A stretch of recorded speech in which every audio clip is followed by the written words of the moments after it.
Welcome back to the Vanessa G Fitcast. I'm Vanessa Gillette, and here with me is, as you can probably guess, our most recurring guest, our own lovely head coach, Miss Alex Long. Alex, how are you today? I am doing fan-freaking-tastic, Vanessa. I love being on the podcast. So good to see you again. We love having you on the podcast. You are such a wealth of knowledge, and this one has been a long time coming. Today, we're talking all things gut health. Doesn't really sound like a very sexy topic, but this one is incredibly impactful for so many women if we take that time and really talk about this.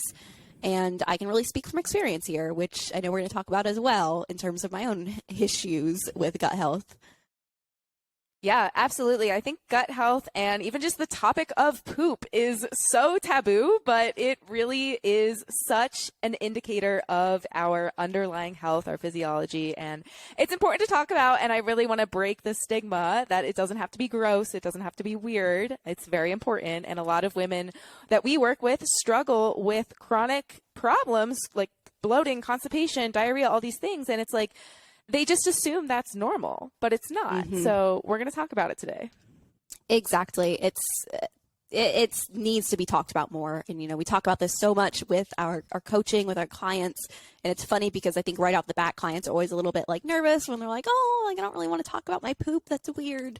And then we start asking them questions and really normalize it. And they're like, oh, wow, nobody's ever talked to me about this. Not even my doctor. And I didn't realize that that's not normal and that this could be a sign of something greater. And maybe that's the reason why I haven't been able to lose weight all this time. And just you can see all the knowledge bombs dropping, and it's really, really fun to see. So let's maybe talk a little bit, Alex, we've had podcasts already in the past where we talked about my adrenal health. We've talked about my issues with cortisol. We've talked about how I've had the Dutch test, and we've really looked at both cortisol and sex hormones there. But we haven't really taken the time to talk much about my GI issues. So would you like to maybe, you can share from your own perspective what it was like of going back from the very beginning when we first ordered a GI map? Yeah, absolutely. Well, it's interesting because we have talked so much about your cortisol and how stress has affected your cortisol and your Dutch test and the sex hormones, but it really all started with your gut issues, with your bloating and diarrhea after you ate breakfast every morning. No matter what you ate, you were struggling with it so much and you just didn't understand why. So you were I remember you messaged me, you were like, hey, I have kind of a personal question for you. And then of course I just dive right in, tell me about your stools, tell me about your symptoms. I know you track your food, very well, very accurately. So I'm trying to look at your food logs and get to the bottom of maybe any food sensitivities that you had. And at the time I was also just diving into my journey as a functional nutrition provider, kind of learning about the Dutch test, learning about the GI map. I had no idea what a GI map even was when I first became a registered dietitian. And it wasn't until I started diving deeper into these, higher level concerns with you and with a couple of other clients as well, and really just wanted to continue my own education. I realized that this was an incredible tool, an incredibly effective tool at getting to the root cause of these imbalances in these symptoms that seem random, seem like they're not tied to a specific food, or you're doing everything right and something is still wrong. A GI map is essentially an at-home stool testing kit that I ordered to your house. And you had mentioned, you were like, it was a very humbling experience. It's a very uncomfortable experience, but you essentially had to send a stool sample back to the lab. And then it gave me this 12-page PDF that detailed, every single microbe, both good and bad. It looked at, different parasites and even different markers of inflammation. And this was the first time I really had to make sense of it all was for you. And it forced me to learn, which was awesome because I was able to kind of see, okay, you have an H.Pylori infection. So that alone could be a contributing root cause to a lot of your symptoms. We know that H.Pylori, it's a bacteria, it's a pathogenic bacteria. It's present in a lot of people's guts, but yours was incredibly high, very, very high numbers, off the charts.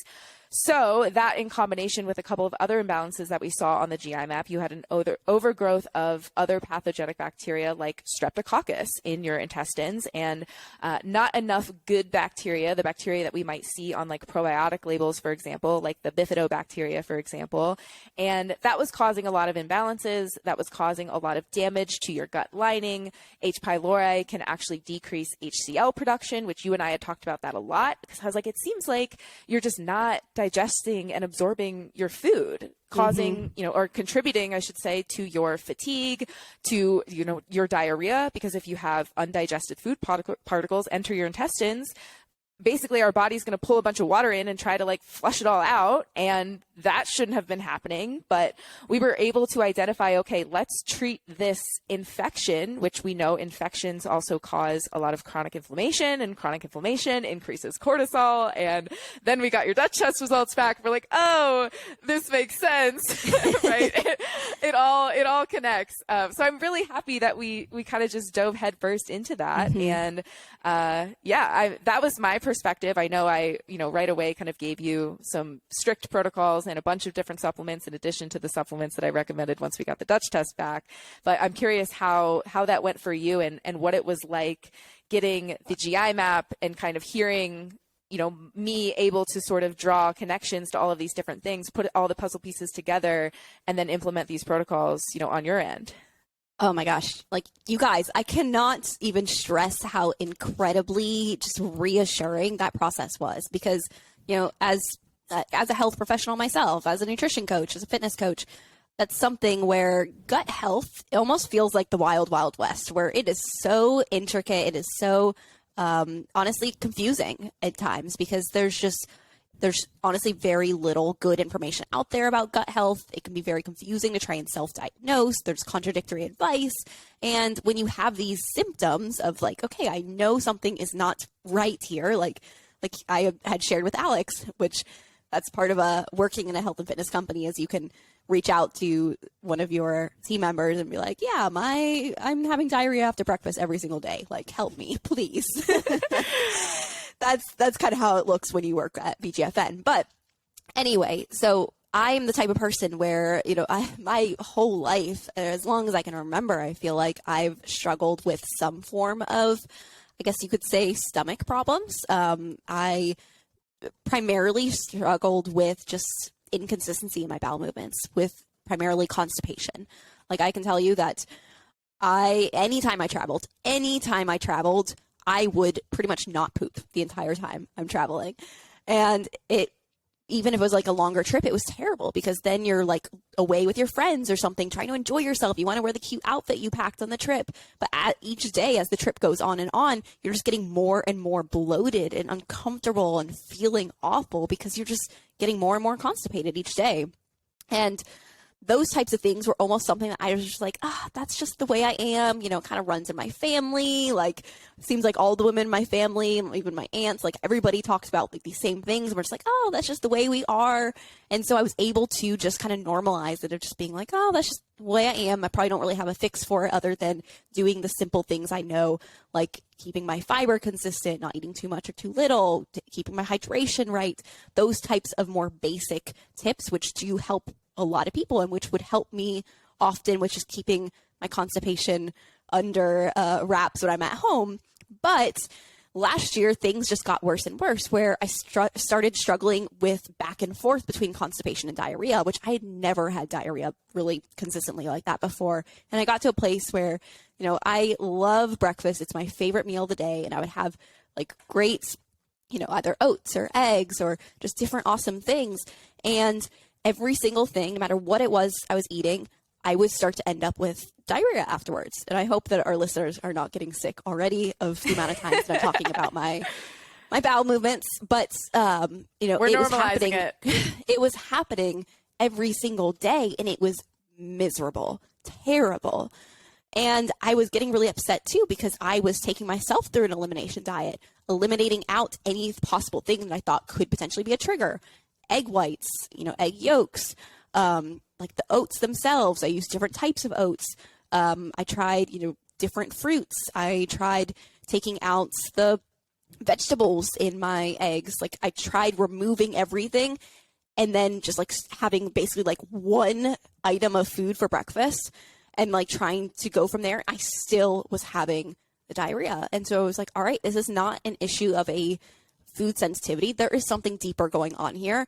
I can't self-diagnose myself with this, and I can't continue to live like this because this feels terrible.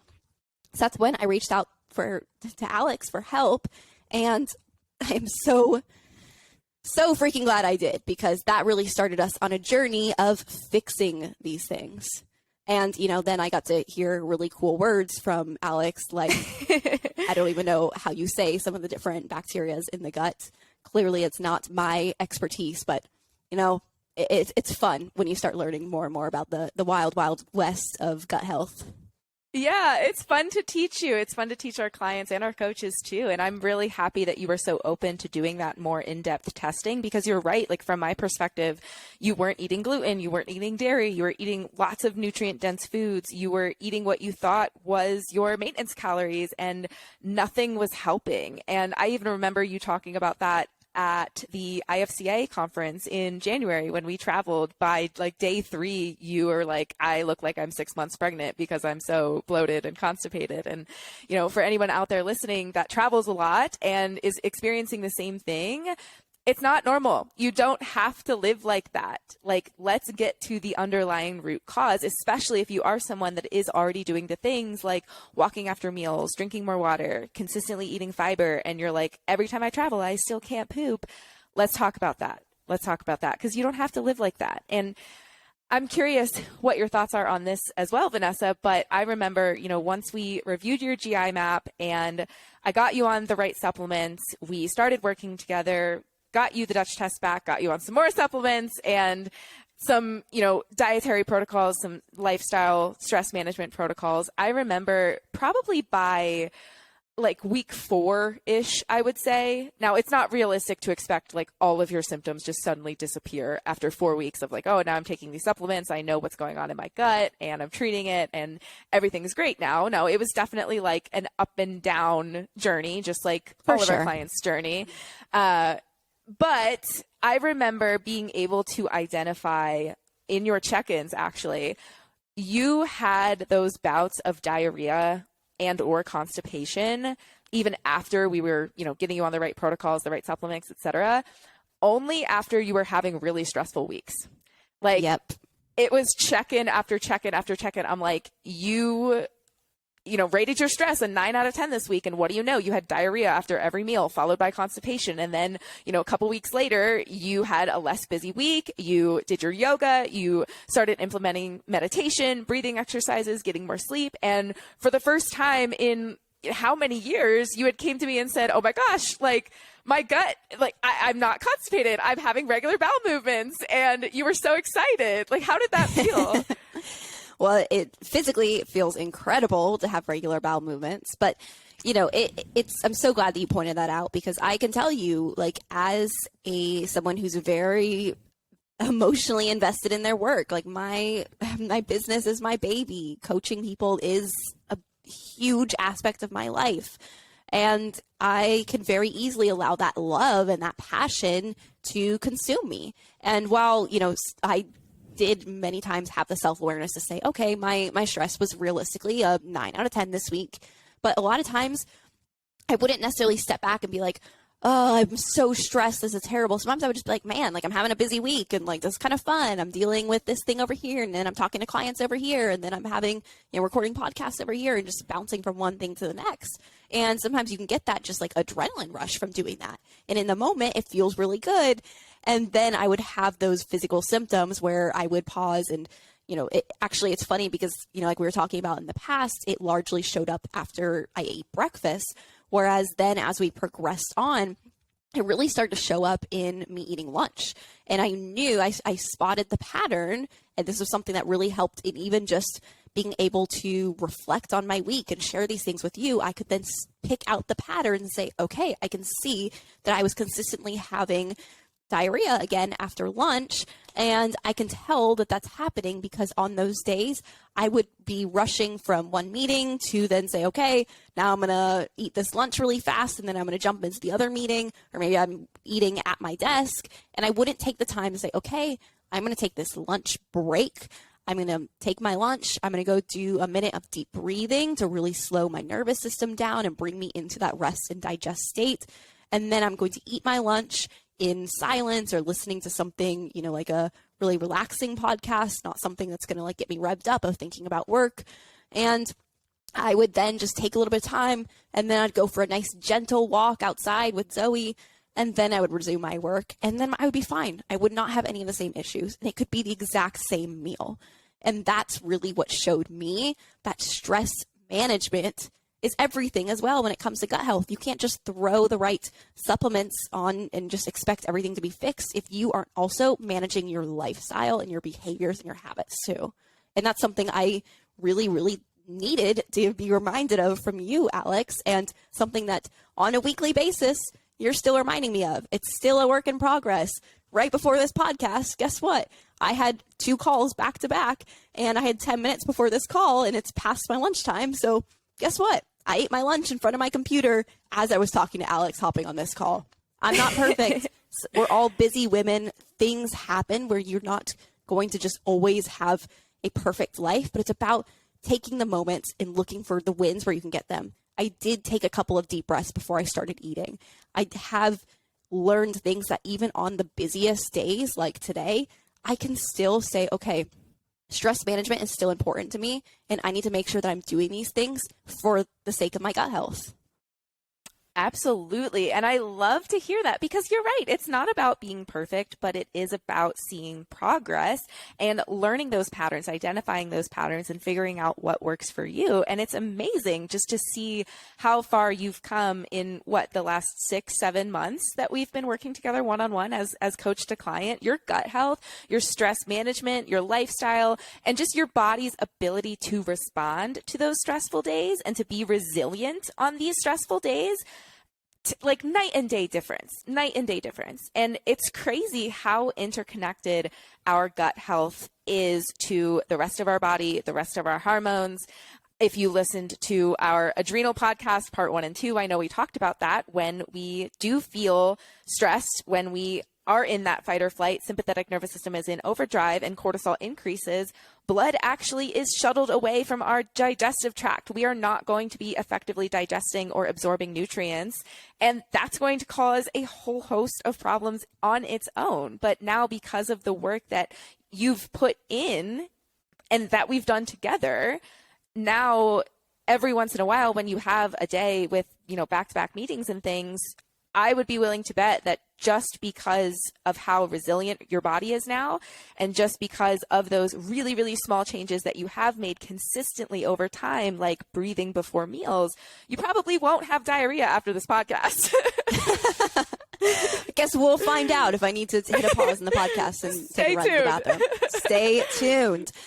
But, let's switch gears here a little bit, Alex, because I don't want to just talk about my own specific gut health issues and processes and things. I want to really make this podcast helpful and actionable for everybody, because there is such a range of different ways that gut issues can show up for different people. And maybe some people listening don't struggle with, diarrhea or constipation, but maybe they struggle with things like bloating or like acid reflux or different things like that as well. So I guess, can you maybe talk a little bit more about some of these things, where they come from, and, maybe we start with bloating specifically. Where does bloating come from, and what can we do about it? Yeah, absolutely. Bloating is a super common one, and I love to talk about it because it often gets confused with just regular feelings of fullness. And yes, while bloating is defined as abdominal distension and usually pain along with that, it is very normal, very, very normal. And I would be concerned if your stomach wasn't doing this, but after you eat, especially after eating a larger meal, your stomach is going to distend. Like, you guys might wake up and look at yourself in the mirror and have the morning skinny, right? Where we are basically just empty and dehydrated and our stomach looks nice and flat. And then by the end of the day, after dinner, we look at ourselves in the mirror and we're like, oh my God, I look 3 months pregnant. What is wrong with me? Nothing is wrong with you. You just have food in your stomach and in your intestines, and that's very normal. But true bloating is often accompanied by very severe pain. And it'll be like extreme distension. Like you're not looking 3 months pregnant, you're looking 6 months pregnant after a snack in the morning. And it just feels very tight. Often like you have gas trapped in your stomach, and usually it's fullness after a meal is usually confined to like your upper GI region where your stomach sits, but bloating a lot of times is in your intestines because it's a result of excess gas or excess fermentation or excess waste in your intestines. So it feels a little bit lower. If you are experiencing like chronic bloating, like I've had clients that just feel like their stomach is constantly distended. It's painful to the touch. They feel puffy and inflamed everywhere, no matter what they eat. That's definitely a big concern, big red flag. I would highly recommend a GI map. If you are experiencing that kind of severe bloating and pain only after one particular meal, or maybe it's one particular food, I would definitely recommend starting to keep a very detailed food log and a detailed symptom log. I know we did that with you for a little bit. You were tracking your meals in MyFitnessPal, but also like writing your symptoms down after every meal and what time you ate, what time the symptoms showed up. And working together with a healthcare professional or a registered dietitian, we can kind of start to identify those patterns and see if it is a food sensitivity. But usually the root causes to true bloating, it's going to be gas, and sometimes it's going to be gas as a result of constipation.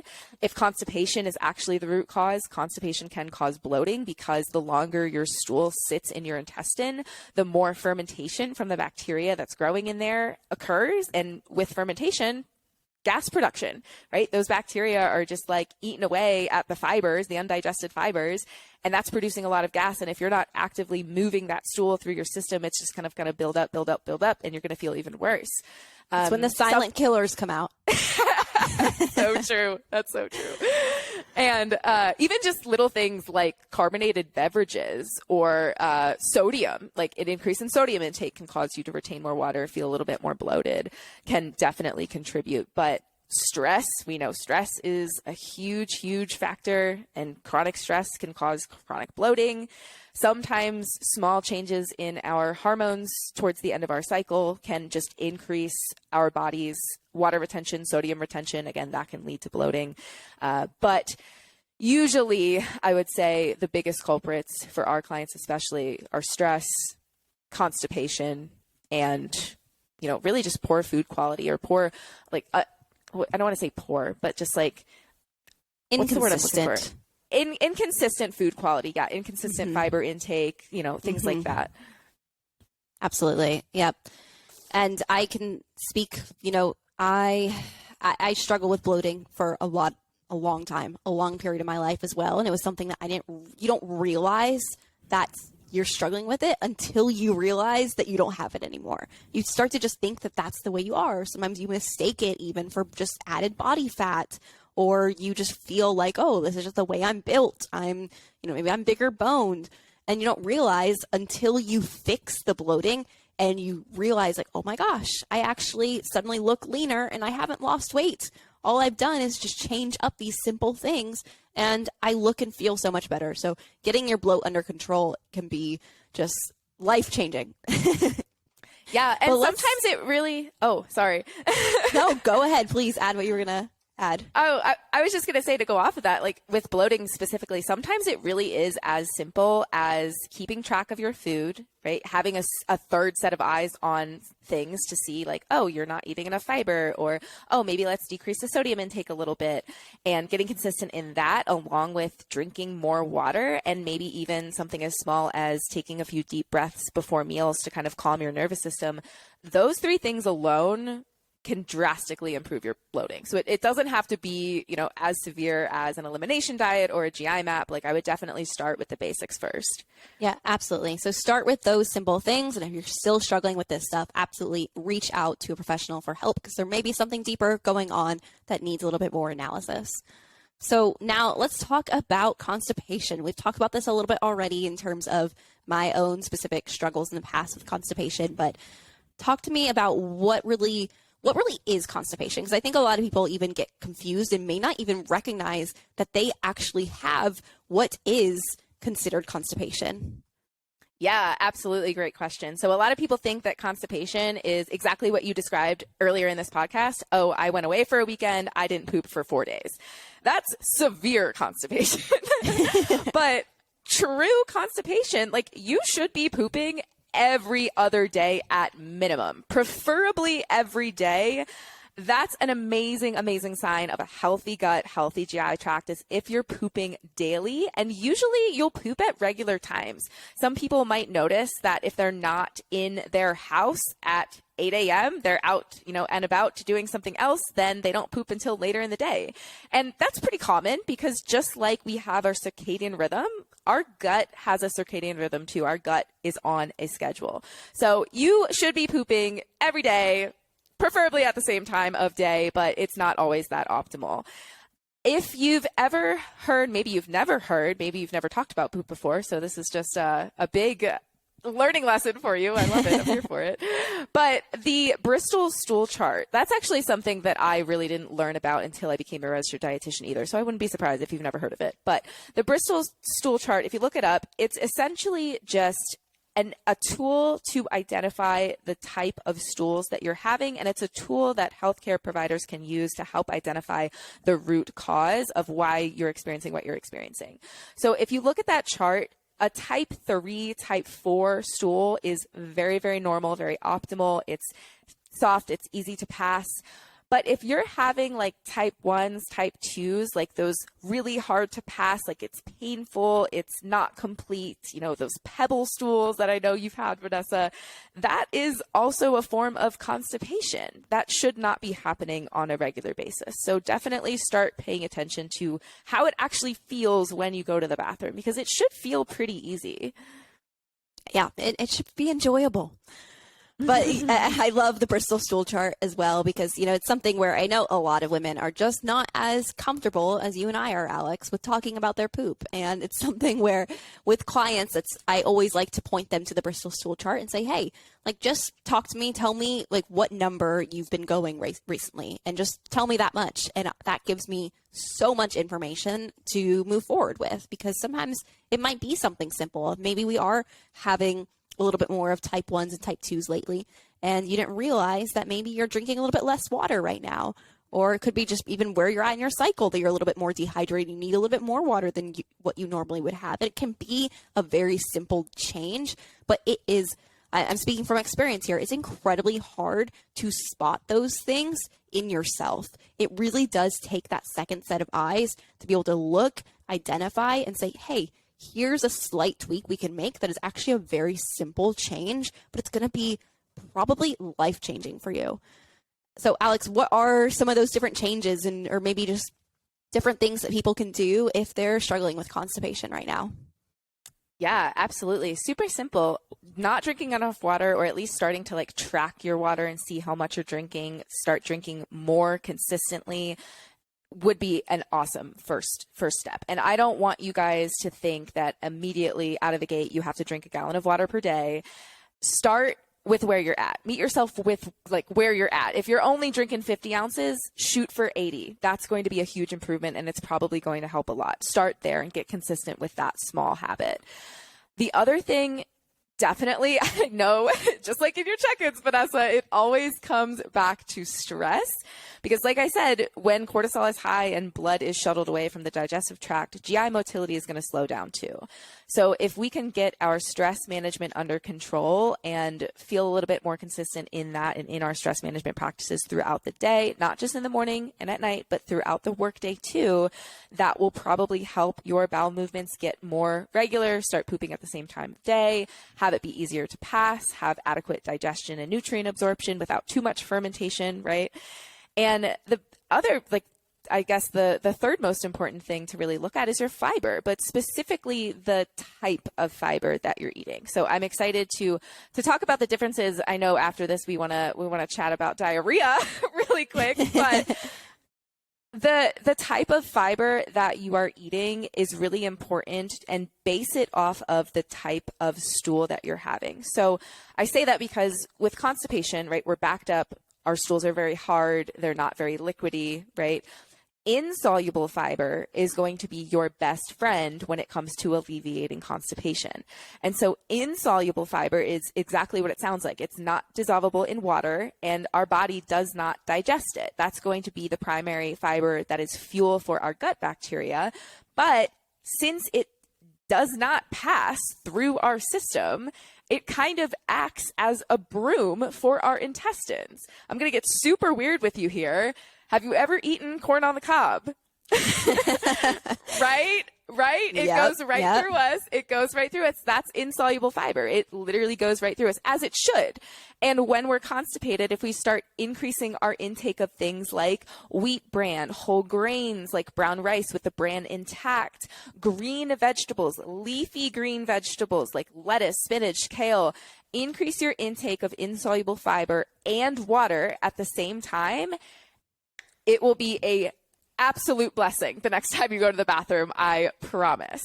And it's actually really funny.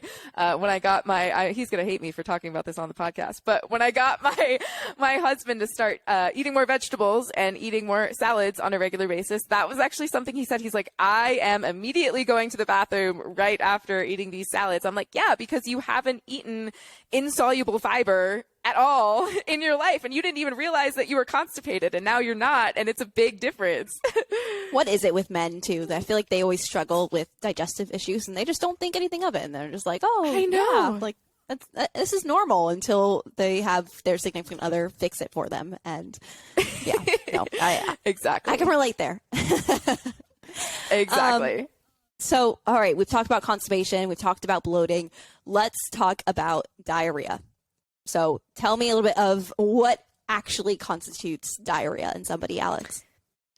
Absolutely. So diarrhea is caused by a number of factors. It can be increased GI motility, things moving too fast through your system. It can be identified on the Bristol stool chart as like type 5s, type 6s.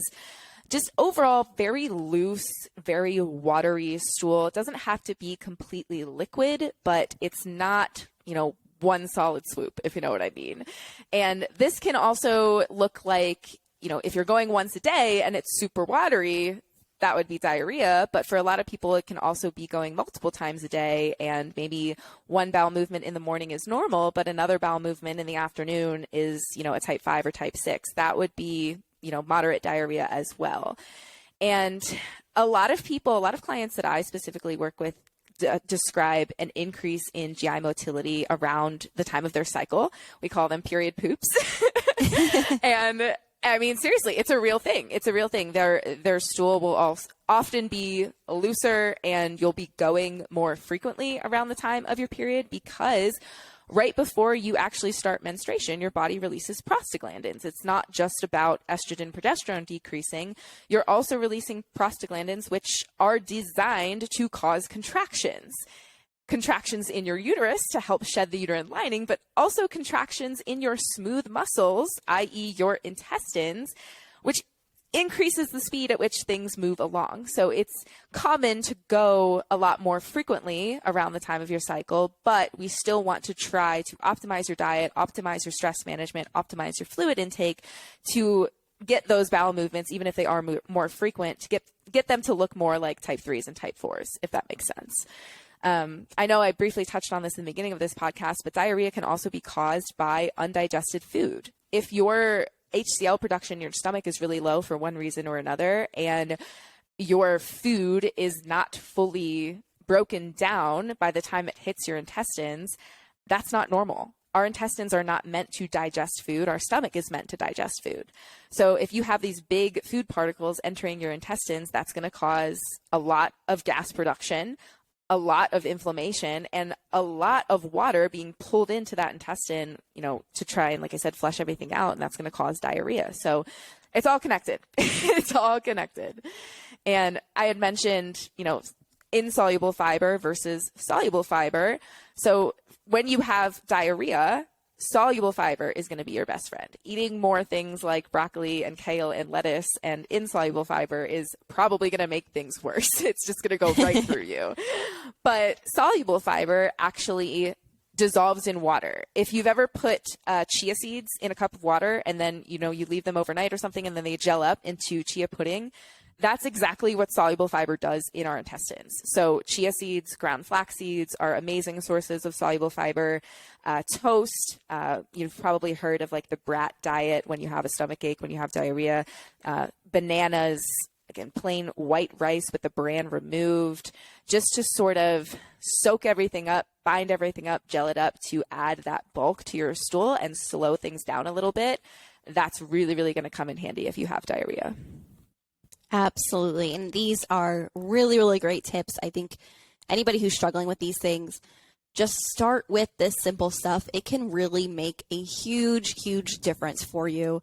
Alex, before we wrap up here, what are any just kind of last things that anybody struggling with this type of stuff should know from this podcast? Yeah, I think the biggest thing is you're not alone. Again, like you said, so many people struggle with bloating, constipation, diarrhea, and they don't even realize it. They don't even realize that their symptoms are not normal, or I should say they're common, but they're not necessarily normal. They're not optimal, and we can absolutely get to the bottom of it with those small, very simple changes. Again, it could be just a matter of tracking your food, drinking more water, and really being honest with yourself on how you're managing your stress. How is your sleep? Are you eating, during your back-to-back meetings and not pausing to take a real lunch break?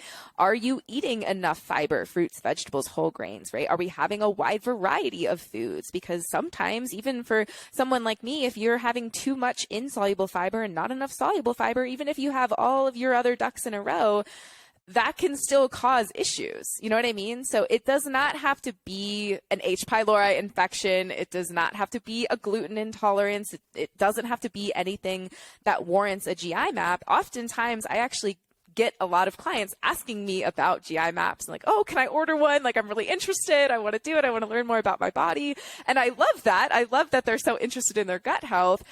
But it's not always worth it, if I'm being completely honest, because if we don't have those other areas of our quote unquote stress bucket kind of contained, the GI map's not necessarily going to tell us much. We have to work on stress management first. We have to work on food quality first. We have to work on sleep first, water intake first. And it's not sexy.